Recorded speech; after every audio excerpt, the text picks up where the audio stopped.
ہم بلا کسی تاخیر کے خطبہ کا سلسلہ شروع کر رہے ہیں،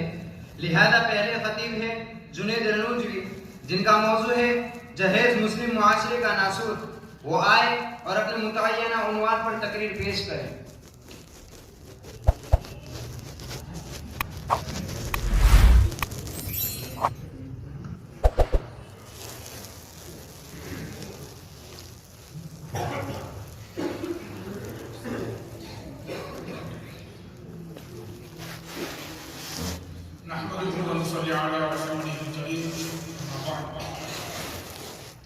أعوذ بالله من الشيطان الرجيم.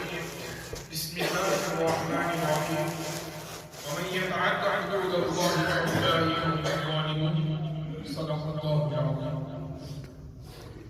حضرات حق معزز اساتذہ کرام اور عزیز ساتھی، آج میں آپ حضرات کے سامنے جہیز کے عنوان پر کچھ نقشائی کی جسارت کر رہا ہوں۔ محترم حضرات، آپ صلی اللہ علیہ وسلم نے ارشاد فرمایا کہ جو شخص کسی عورت سے اس لیے شادی کرے گا کہ اسے عزت و مرتبہ حاصل ہو جائے تو اللہ تعالیٰ اس کو ذلت و رسوائی کے سوا کچھ نہیں دیں گے، اور جو شخص کسی عورت سے اس لیے شادی کرے گا کہ اسے بہت سارا مال و دولت حاصل ہو جائے تو اللہ تعالیٰ اس کو فقر و فاقہ اور تندرستی کے سوا کچھ نہیں دیں گے، اور جو شخص کسی عورت سے اس لیے شادی کرے گا کہ اس کی عزت و شہرت میں اضافہ ہو جائے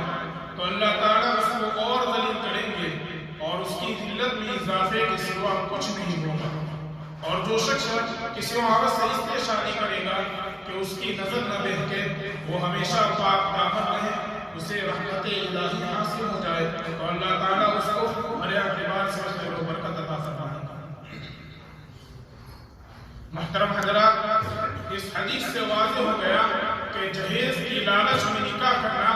آدمی کو فقر و فاقہ اور تندرستی کے حوالے کر دیتا ہے۔ جہیز کی طمع کرنا آدمی کو ذلت و رسوائی کے بازار میں بیچ دیتا ہے۔ دوستو، شریعت اسلامی میں جہیز دینا جائز ہے، مگر اس کی حقیقت کو سمجھنا بھی ضروری ہے۔ مذہب اسلام میں جہیز تحفہ اور ہدیے کی حیثیت رکھتا ہے۔ باپ اپنی بیٹی کو کچھ ضروری سامان دے دے تو اس میں کچھ حرج نہیں، مگر لینے والے کو اعتراض کرنے کا حق نہیں، مانگنے کا ادھیکار نہیں، سوال کرنا جائز نہیں۔ مگر آج اسی جہیز کے نام پر ہماری بہنوں اور بیٹیوں پر ظلم و زیادتی کی جا رہی ہے، انہیں مارا پیٹا جا رہا ہے، انہیں گھر سے باہر نکالا جا رہا ہے، بے عزتی کے ساتھ پھانسی کے پھندوں پر لٹکایا جا رہا ہے، ان پر تیل چھڑک کر جلایا جا رہا ہے، صرف اس بنیاد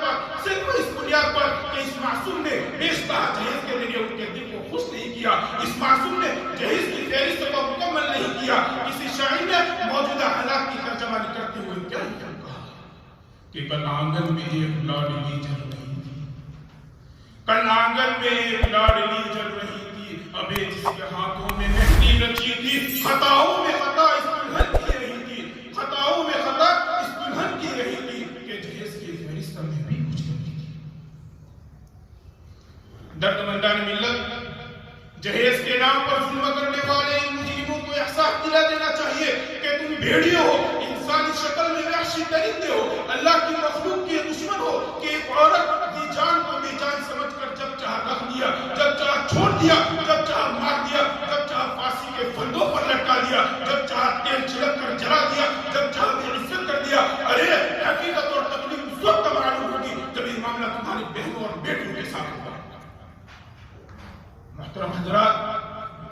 جہیز مانگنا مسلمان کی شان نہیں، در حقیقت ایک غیروں کی تہذیب ہے جسے مسلمان بڑے فخر کے ساتھ اپنا رہا ہے اور ایک مروجہ رسم بن چکی ہے۔ حقیقت سے اس رسم کا کوئی تعلق نہیں، اور یہ بات جہیز مانگنے والوں کی آنکھوں سے اوجھل ہو جاتی ہے کہ اس جہیز کی بنا پر کتنی بہنوں کا سہاگ اجڑ چکا ہے، کتنے خاندان تباہ و برباد ہو چکے ہیں، کتنے غریب والدین ان گریز مناظر کی تاب نہ لا کر اس دنیا سے چل بسے ہیں۔ جی ہاں، اس جہیز کی دہشت کی آگ نے غریب اور معصوم بچیوں کی زندگیوں کو جلا کر خاکستر کر دیا اور ان کے ارمانوں کا گلا توڑ دیا۔ ارے ذرا غور تو کرو کہ عورت اللہ تعالیٰ کی وہ نعمت عظمیٰ ہے جس کا مقام قرآن نے وَقَرْنَ فِي بُيُوتِكُنَّ وَلَا تَبَرَّجْنَ تَبَرُّجَ الْجَاهِلِيَّةِ الْأُولَىٰ کہا۔ آج وہی عورت دفتروں، دکانوں،